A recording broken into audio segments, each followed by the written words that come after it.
เมื่อเห็นเธอควงคนอื่น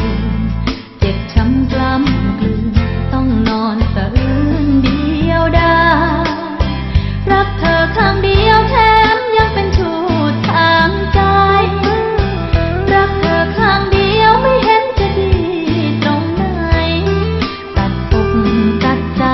ไม่คิดแย่งแฟนใครหรอกนะอยากบอกว่ารักเธอสักหมื่นพันครั้งสิ่งที่รับฟังมีเพียงท่านเทวดาก็อยากจะขอให้รักเธออยู่คู่ฟ้า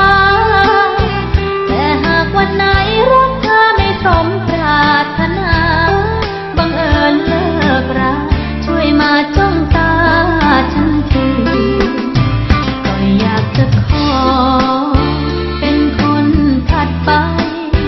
ไม่มากใช่ไหมฉันขอเธอเพียงเท่านี้กว่าจะลืมเธอคงใช้เวลาหลายปี